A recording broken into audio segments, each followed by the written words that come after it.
Greetings, race community. Brent coming in live with today's guest, Scott Roberts, who serves as Vice President of Development for the Oklahoma State University Foundation. And he said that Oklahoma Foundation CEO Blair Atkinson, a prior guest on the podcast, just walked by to give him a high five and a little bit of a pep talk. So welcome, Scott. She told me not to mess it up. So All right. Well, I was just saying to Scott, we have gotten to know each other over the years in the context of working in the advancement space, but classic example where I sort of met Scott when he was at the time at UNLV. And so I've got some context for his work there and since, but very little appreciation for what led Scott to the advancement sector in the first place. And so as we do with all of our guests, and this is going to be a little bit of a curveball based on my research on Scott, we like to better understand your own higher education journey. And so I want you to take me back to junior year of high school. Who was that guy and what led you to Missouri State University in West Plains? yeah, I probably wasn't one of the most studious students out there, but had a dream to try to play college basketball, which led a lot of my decisions, and ended up having an opportunity to receive a scholarship and play a little junior college ball, and then on to College of the Ozarks down in Brent. Before we go there, favorite memory playing at Missouri State West Plains? Any highlights or? I think it was just the fellowship and the diversity of the group. They recruited heavily out of Louisiana. And I'd never met anyone from Louisiana before. And so, I learned about crawfish. I actually took a trip down there and went crawfishing with a bunch of the guys and just kind of opened my eyes to another part of the country that I wasn't familiar with. And so then that led to College of the Ozarks. Tell me about that experience. Yeah, great little college there in Branson, Missouri. They were NAIA, so smaller school, and just had a great time playing. And we went into the Elite Eight in the NAIA when I was there, and so got to experience that with the team, and bonded over a lot of road trips in little vans, and it was a great experience. Well, I will share, Scott. We didn't do a lot of travel when I was a kid, but one of our peak summer vacation experiences from Northeast Iowa was puffing it all the way down to Branson to go to Silver Dollar City. So that's as close as I got to the College of the Ozarks, but sounds like you had a bunch of success. And at any point during that part of the journey, did you get exposed to the alumni community or just the concept of giving, or maybe more focused on sort of basketball at the time? Yeah, at West Plains, it was a really small community, with a junior college that they just loved basketball there. And it was we had adoptive parents back then, and so got to meet a lot of the boosters and get to have dinner with them at their homes and meet their families. And that was really the first time I kind of put together that, there's a group of people that care about students and they want them to have a great experience. And they kind of took us in under our wings because we were all from all over in the country. And to get to watch that was really my first exposure to that. College of Ozarks, a much smaller private school. We didn't interact too much with alumni and donors there, so it was different. And so it wasn't like you were graduating college saying, that's what I want to go do. Not at all. No. What did you do instead? Well, I got convinced that I should go to Europe for a couple of seasons and play a little basketball there, even though I really wasn't that good. I was just a large body. But it was a fun experience, and it opened my eyes to a couple different countries, and Sweden and Germany. So that was a lot of fun, and had that experience, and then ended up Which towns in Sweden? I've had some friends that have played in Europe, and you often will end up in sort of not necessarily the primary, metro markets all the time. Yeah, Boris, Sweden, and Berna, Germany, both pretty small little communities. They were aspiring to rise up through the ranks of their leagues, and so decided to bring in some Americans to help. But you're right. Yeah, and I didn't really get to see much of the country while I was there. I was so focused on playing basketball. I kind of regret that aspect. I should have taken more time to explore, but I didn't. And so I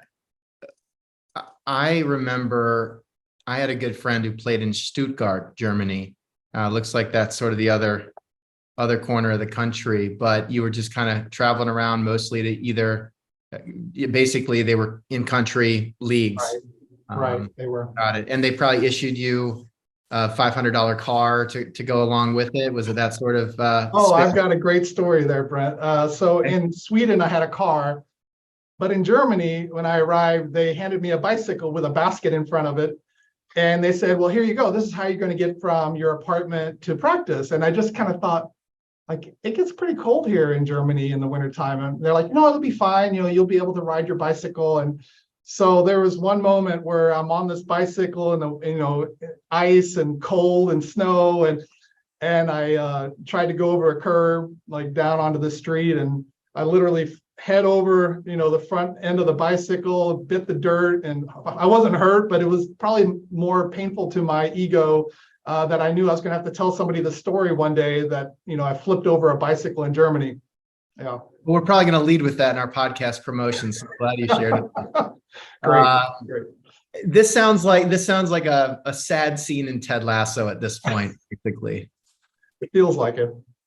And so spent the time, Sweden, Germany, and then at some point decided, all right, time to head back and sort of figure out what's next.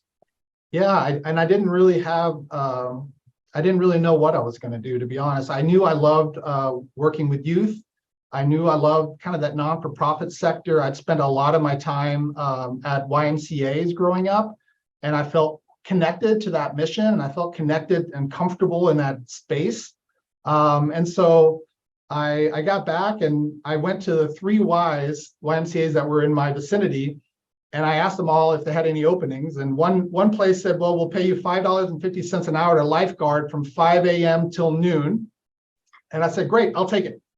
And then another place said, we'll give you like $6.75 an hour to be the evening shift supervisor and, close down the facility.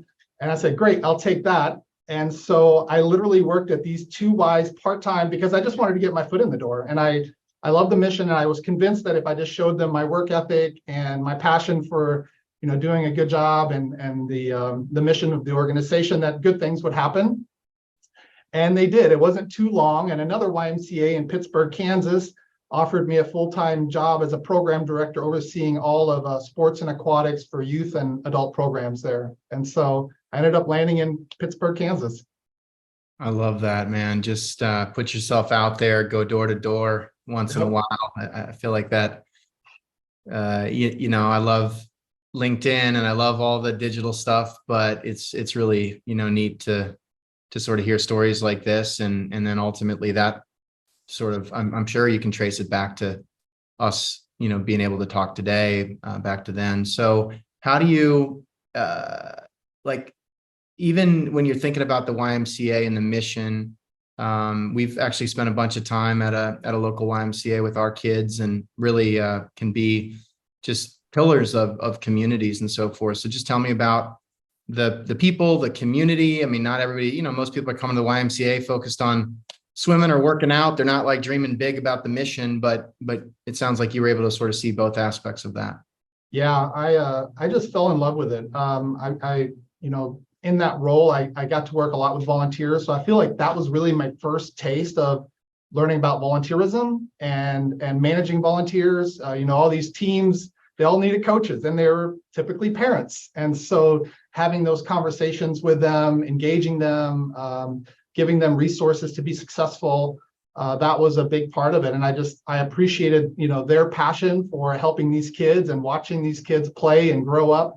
And so that kind of just turned into, like, I thought I wanted to run a YMCA. That was going to be my aspiration one day. And turns out one of my top volunteers there at the YMCA was also a volunteer with the Boy Scouts of America. And they said, hey, Scott, you should really look at Boy Scouts. Like, a lot of the stuff you're doing here it's transferable. It connects, there's great mission, da, da, da, da, da. And I thought, well, I really don't know too much about the Boy Scouts, but I think I'm going to stick with a Y. And they said, well, here's the thing. The Boy Scouts will teach you about fundraising too. And if you're going to run a YMCA, you're going to need to learn about fundraising. It's going to be a part of a non-for-profit. It's critical. You're going to learn more about budgeting, more of the finance aspects of it as well. and they convinced me to explore it. And I did, and ended up getting hired to be a district executive covering parts of Missouri and Kansas, kind of up that border, several different counties, and working remote out of my home. And it taught me, really opened my eyes. I've never asked for a gift before at this point in my career. I didn't really know what it meant. And so I was put in charge of these counties and gathering the volunteers to do all. It's almost completely a volunteer run organization. And, the popcorn sales, and then doing these community fundraising efforts in all these little country towns here in Missouri and Kansas.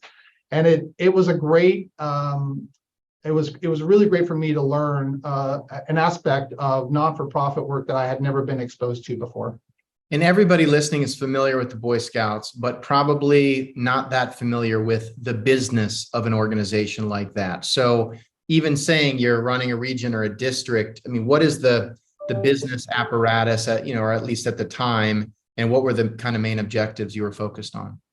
Yeah, well, it was it's a huge national organization. Our headquarters was out of Springfield, Missouri, and then we would have these districts, kind of between Springfield and up to middle of Kansas, and so it kind of covered a broad area. And I was responsible for this territory, and part of it was creating revenue. So the popcorn sales, if you think about those, everyone sees the Cub Scouts and Boy Scouts selling popcorn. That's revenue for the entire organization to operate.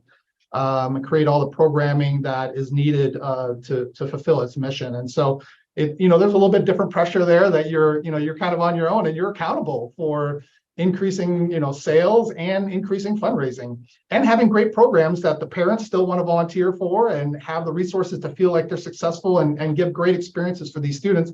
I had a lot of success in recruiting. So I would travel to all these elementary schools throughout this entire area, and I would do the hey, join the Cub Scouts, join the Boy Scouts. And I've always connected. Basically almost like an admissions rep. I had that in my skill set apparently. And we saw numbers just exploding in that district. I connect, I don't know whether it's because I'm tall and goofy or what, but the kids seemed to like me, and I was able to connect with them, and our numbers just exploded during my time there. And so I saw some success and was acknowledged for that there, which was great. And then kind of similar story as the YMCA, my board chair of my district for the Boy Scouts of America in that district oversaw fundraising for Pittsburg State University. And he approached me one day and said, "Scott, I'm creating, a couple of positions. They're called major gift officers. You're exactly the type of person we're looking for in this role. I would love for you to take a look at it." And in my head, I'm thinking major gifts like $3,000, $5,000. Like, how much do people give away? I had no idea what that meant. And he kind of laughed at me. He's like, "No, Scott, I'm going to open your eyes to a whole new side of philanthropy that you've never seen before." And so that was really my first step into higher education fundraising and true philanthropy and what it meant. Less transactional maybe, and really about making an impact. Pittsburg State, as everyone listening knows, is not in or near Pittsburgh, or at least the Pittsburgh you're thinking of. It is near Pittsburg, Kansas, which you've hinted at. And so take me back to like week one on the job, where you're thinking $3,000 is a big gift. What do you actually walk into? What are you equipped with? And what were some of the early memories that maybe led you to believe that this could be your career? Well, one, I learned that the gentleman that hired me ended up becoming one of my strongest advocates and strongest mentors I've ever had in my life. He took me in under his wing. He provided a safe environment to make mistakes and to learn from. He had developed a really robust training system for me. That we hired two people, so it was myself and one other person. So we were going through it as a team. And it, while you would expect a lot of pressure in those in the beginning, it really wasn't. It was get out and start making cold calls, get out, make appointments, get visits, get in front of people. And you do all the right things and good things will start to happen. And so that first year, it was really just about being a road warrior. And, I ended up spending 3 years in that role. spent a ton of time all throughout the United States, just getting in front of people that had never spoken to anyone at their alma mater again. And, we had some incredible alumni at the time. Or I guess at the time, the president of Walmart was a Pittsburgh State University graduate. The president of Bridgestone Firestone. There were some big companies that were small town farm kids that just went to the regional university and went on and did great things in their careers, and which was just amazing to me to think, you think about these leaders, they must have gone to Harvard, or they must have gone to Yale or Brown or other, prestigious Ivy League institutions. And yet we ended up having some of these incredibly success stories from a small regional university that most people have never heard of in Southeast Kansas.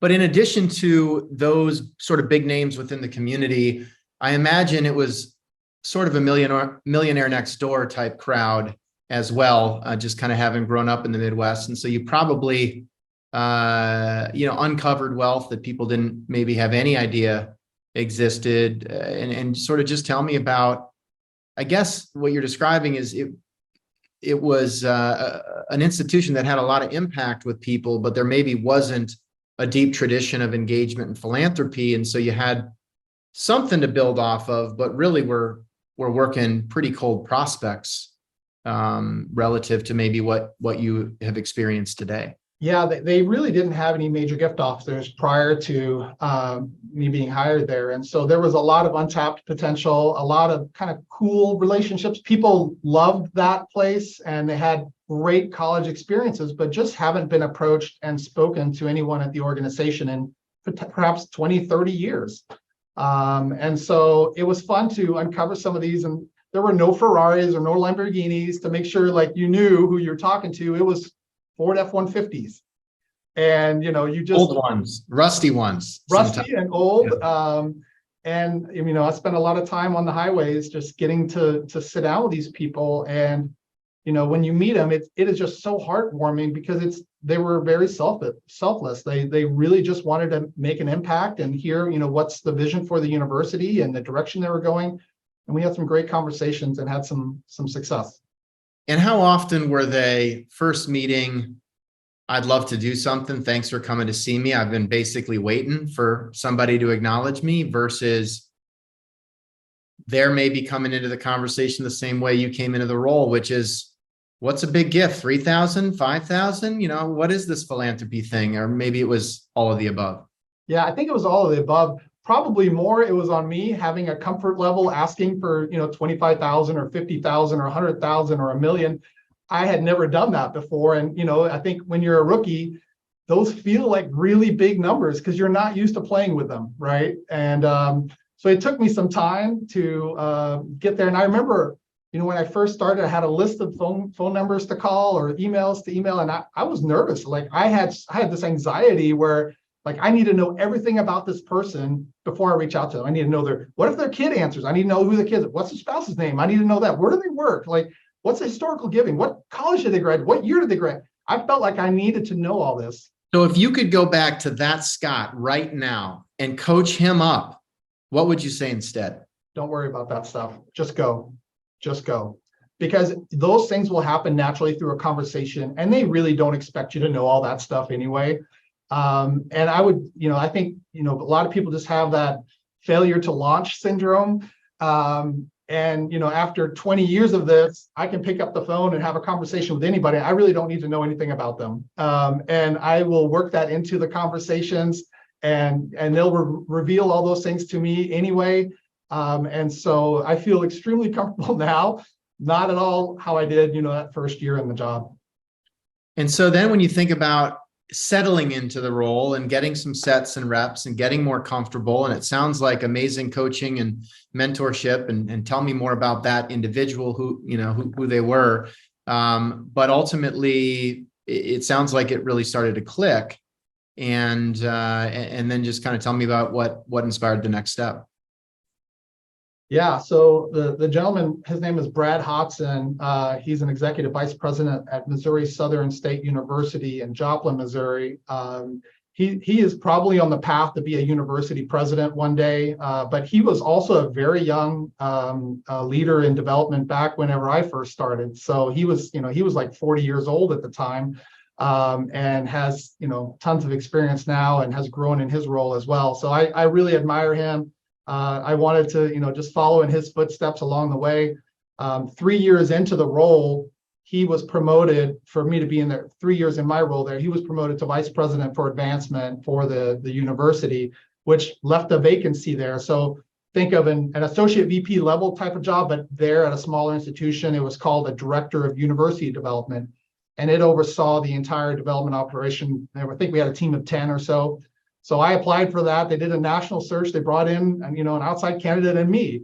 And they ended up selecting me internally. So I had an opportunity, gosh, and I was probably like 34 maybe at the time. And now I have 10 staff between the ages, mid 60s to, 22. Never have managed a person in my life, had no idea what I was doing, and scared to death.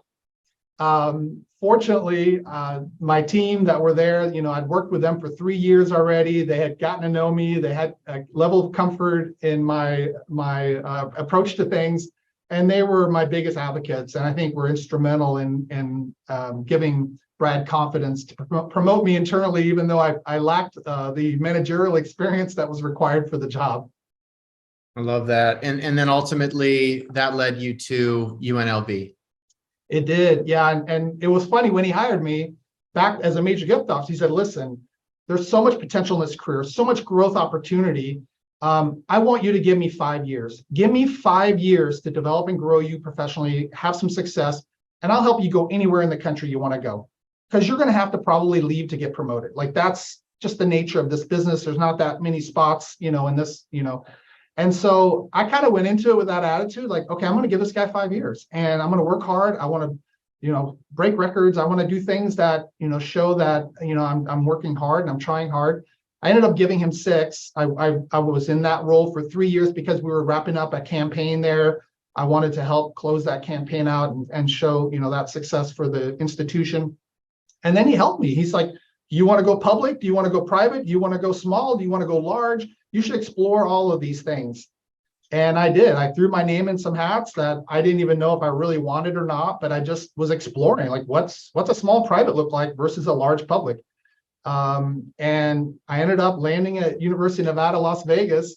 Didn't really have any relationships out there. Had only been out there once before, and kind of took a leap of faith as an associate vice president for development, overseeing their entire development operation, which was scary because they had just been hit with the economic, crash of Vegas and the housing market there. I think there were only a handful of development officers even left. They had massive attrition, folks leaving, and they really needed a complete rebuild there. I mean, this also kind of sounds like a movie plot, though, because you go from rural Kansas farmers and F-150 to the City of Lights, or perhaps Sin City. I mean, it's a very different dynamic. I mean, just cultural adaptation. I mean, how do you get to know the donor community? How do you kind of change your style? Or maybe you didn't really have to because people aren't that different. I mean, what are your reflections on that? Culture was very different. It took a while to kind of adjust. You pull into the parking lot during a board meeting and it's full of Porsches and some Lamborghinis, some Maseratis, just cars that I've never really seen. Any rusty F-150s or no? No, okay. Not one. McLarens, you name it. They were there. And I remember one in particular. We were recruiting a board member and he pulled up in a Rolls Royce with a driver who carried his suitcase into the building, which just like, and I'm like, why is this guy following you with a suitcase? And then he sits down and the guy hands him the suitcase. I'm just like, what is happening right now? So it was just another world to me, that I'd never seen before. But great people. The thing that I think would surprise people about Las Vegas is it is a real melting pot.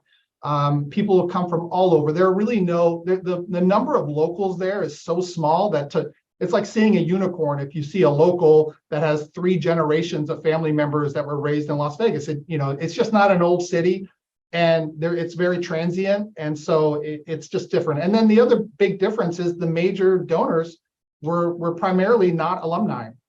They were people who had had graduated from other universities that had moved to Las Vegas because maybe they were in the hospitality industry or land development industry, which were 2 of the kind of booming industries there.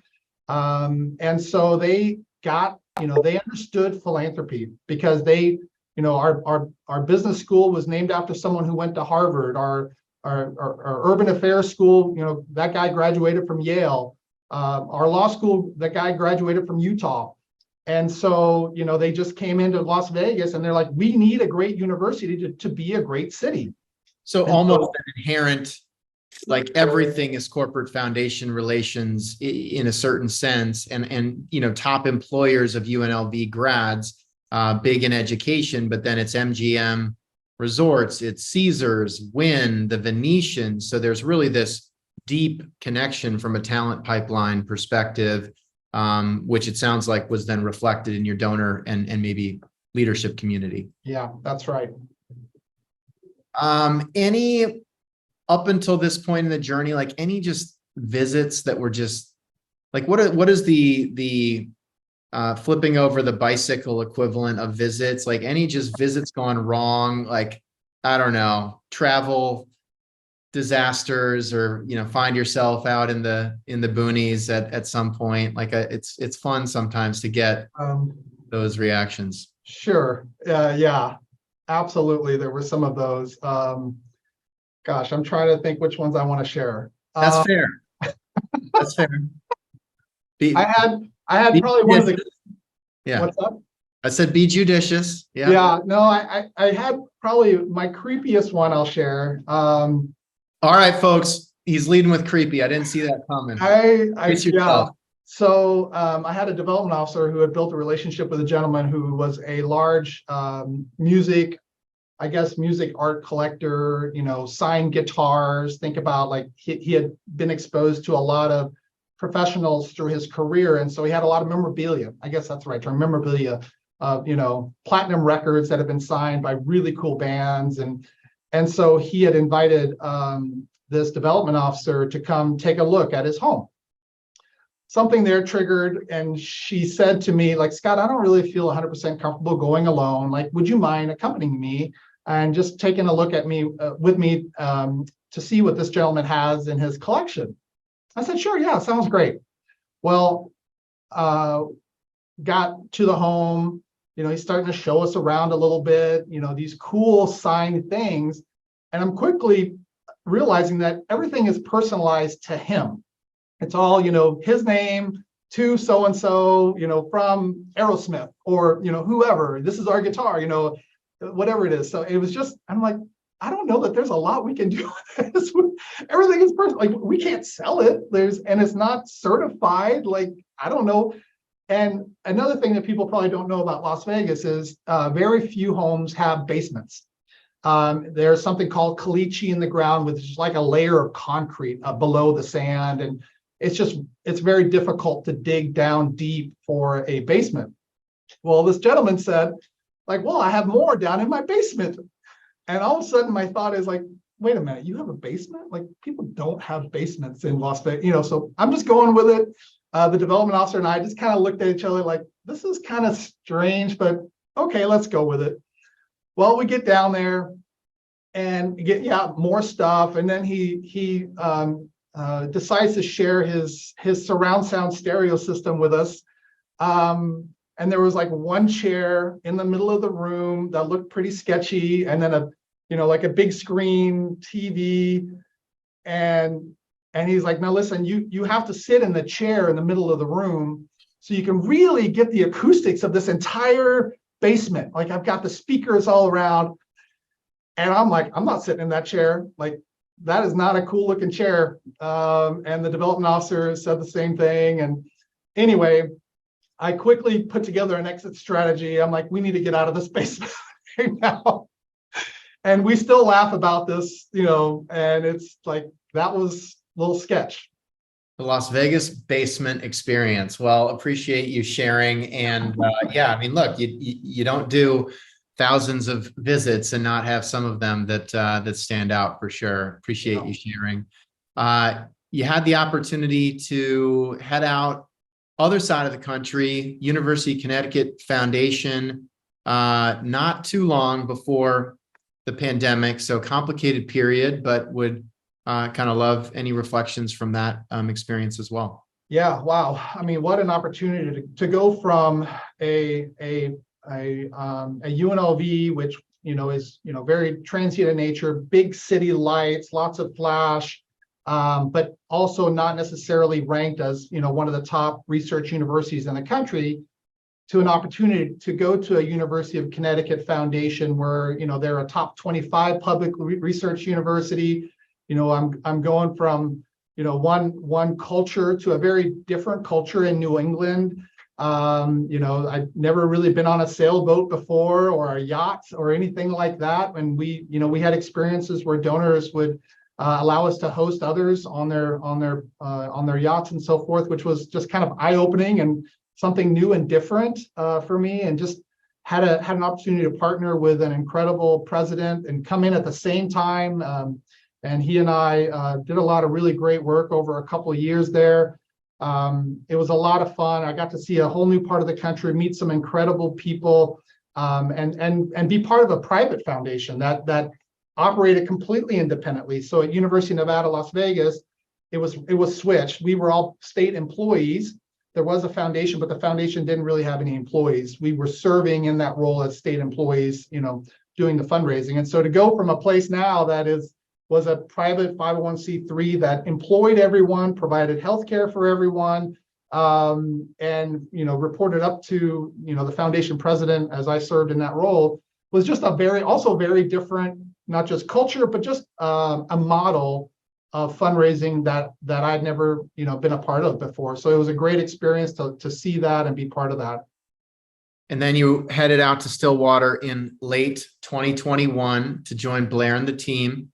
And tell me about the experience so far. And it sounds like engaging with the development committee has been one of the projects you've been pretty focused on. Yeah, I came out here. This feels kind of like my old stomping grounds. I actually grew up about 2.5 hours from here into Southwest Missouri. So I'm a highway away from where my old stomping grounds were as a kid. And so this area felt very familiar to me, and the people were very similar to the type of people I grew up, farmers, people that, lived out in the country and so forth. And so I joined the team here, and it's been so fun. We've really charged the development committee to think differently about their role. They probably have never had directives like what I've tried to provide for them to help us raise money. And I think they've always wondered, like, how can we help? How can we do more right for the university, like a lot of development committees do? And sometimes it's hard to know how to quite engage them. But I had a great development committee chair the past couple of years who was willing to do whatever it took. And so first thing was, I asked them to recommend increasing the minimum giving level for the entire board. So we have two groups. We have a board of trustees that are really the governance, and then we have a board of governors that select the trustees that are much larger. There's almost 400 governors, so it's a little bit hard to manage. But they're minimum. Some were great donors, and then some really didn't have a lot of giving history, and they weren't recruited because necessarily they would become donors. It was just, hey, we want you to get more involved in the university. Join our board. And so that wasn't quite the philosophy that I thought would be best for the foundation and the university in the long run. So I said, let's talk about minimum giving expectations and start inching that up as we gear up for the next campaign for OSU. And so they agreed. They passed that resolution, and that is going to be the new expectation going into the next fiscal year. In addition, I said there's more. You can still help even more than that. And let's have a conversation about our board members' estates. And let's see if we can't rally some of our development committee members to have a conversation with governors that they are friends with or have relationships with to see if they ask them if they'd be willing to have a conversation with myself or someone on my team about their estate. Because that's a way that it really creates that generational support to the institution over a long period of time that will be critical for their future. And so they did. And we had probably 12 to 15 individuals that said, yes, come talk to me about my estate. And so we've already closed a few of those gifts, and we look forward to doing more even next year. Wow. And so, look, I think there's always this tension around, hey, do you want our advice or do you want money? Do you want perspective? And it sounds like just being a little bit more direct has been a big part of the focus, and being, again, sort of unafraid to just make that ask and get people to rally around it. Well, I think a lot of us just think that volunteers should know what to do, or should know what the role is, or should know how to help. And they really don't. They're just people like us. And some have served in volunteer capacities before, some haven't. And so to really outline, like, this is what we need, black and white, like, help us with this. This will move the needle for the organization. You have influence with friends, you have influence with colleagues, you have influence with your peers that can really help us, and just being frank and asking them to help. One of the other anecdotes that you shared prior to this conversation is one that strikes me as just being so compelling, about a donor that specifically wanted to eliminate debt for a student. And I think there is an education degree component of it. Just tell me more about why that stands out to you, given all of the gift experiences that you've been a part of. Yeah, and we actually had since I've been here, the second time he surprised the student was yesterday. So I got to see that again yesterday. But my first year here, gosh, there was not a dry eye in the entire room. And they had told the student, like, hey, we need you to come, either be on a panel about, what it's like being at OSU or something. So we completely tricked the student into arriving, which was hard because sometimes students don't really want to go do that. And so they had to work a little extra hard to get the student there, which was interesting. And so then there was a panel, the dean was there, the donor and the student, and they just kind of start talking, and the donor turns to the student and says, I actually have something I need to tell you. And the student's like, okay, yeah, well, what's going on? And he said, I want to eliminate all your student debt. And today I'm doing that. And of course, when you hear that as a, 20-year-old, 21-year-olds, you have no idea, like, is this for real? Am I being punked? They actually said that, and he's like, no, like, and then we had to get somebody in to speak and say, hey, this is what's happened. The donor was so soft-spoken and kind, didn't really get into it. And they're like, this person's a donor to OSU. He cares deeply about students going into education. He wants you to start your career off with zero debt after graduating from here. And so consider it wiped out. And the student just started crying. Everyone in the room, there were probably 15 people behind the cameras, and the lights watching all of this because we recorded it. Everyone was crying. I'm like wiping the tears away too. And I'm like, and I left that day just like, this is why I do this work. This is why I'm called to do this type of work. It just felt so good. And then the girl, like, can I call my mom? Calls her mom. Her mom starts crying on the phone. I got to call my dad. Her dad's like, what is going on? Who is this person? What are you talking about? And he starts crying. And it just was the coolest feeling. It's almost like, I don't know if you've seen those football videos of the head coach saying, hey, call up a walk-on and saying, you got a full scholarship. And everyone's just going crazy. Yes. This was the academic version of that. It was so cool. And so how do we learn from this and apply it? Because I was just doing some researching. It looks like the median debt load of graduating students from Oklahoma State is in the 15 to 25,000 range. I saw a couple different figures, but just for like round number purposes, we're not talking about principal gift level requirement to go and literally change somebody's life or give them a kickstart as they, graduate, to instill philanthropy. And every student is a beneficiary of philanthropy, the facilities, scholarship, ways that they don't even realize or appreciate. But when you contrast like the student's understanding for the impact of philanthropy when they're walking through it, faculty, funding, et cetera, versus the student you just described, and how specific and clear her introduction to philanthropy in that way was. It kind of just makes you want to do that for every student. But we can't, or we don't currently, or maybe we could, but it's like, how many more donors would step up and say, yeah, I'd like to eliminate the debt of one student.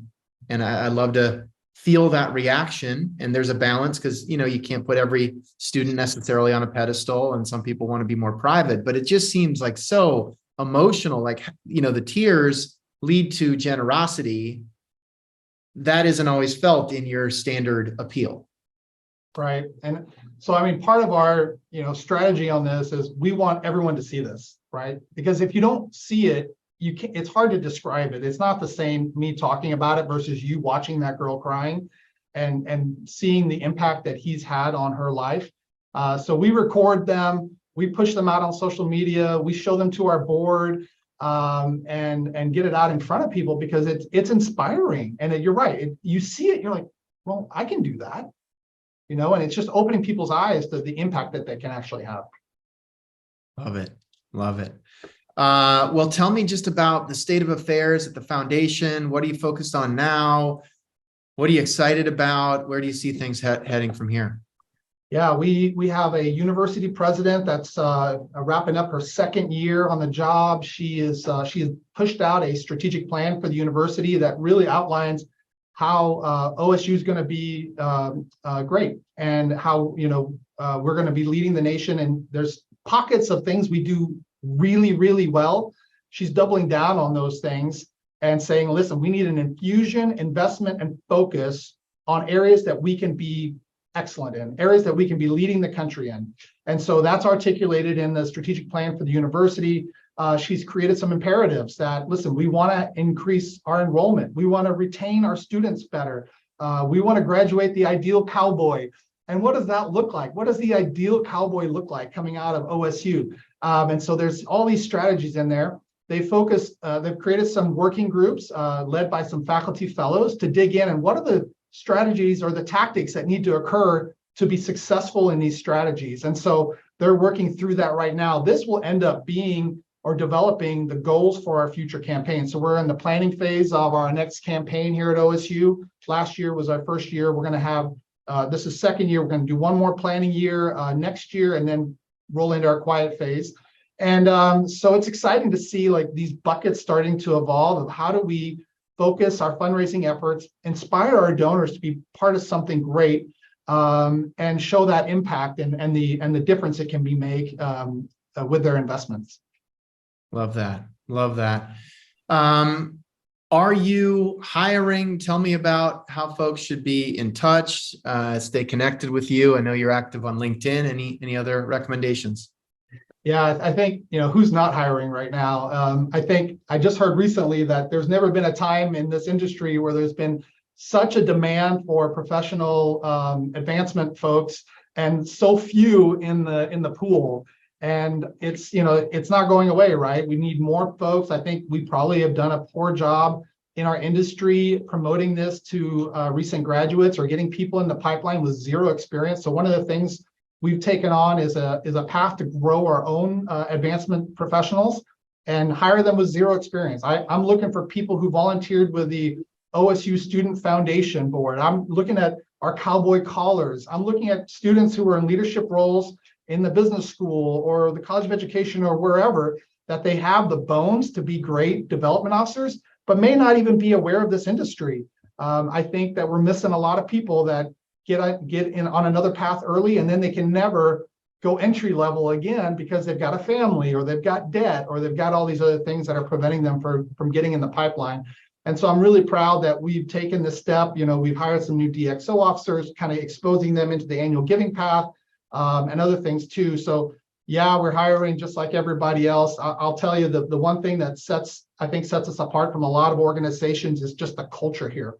Blair Atkinson, who was one of your guests, as we talked about before, she's really set the stage for having an incredible culture at this organization. The head of HR and myself did a presentation at the last case conference in District 4 that that we take culture over experience. And I kind of got that title from, thinking about college sports or high school sports where, hey, I'll take someone with work ethic versus talent.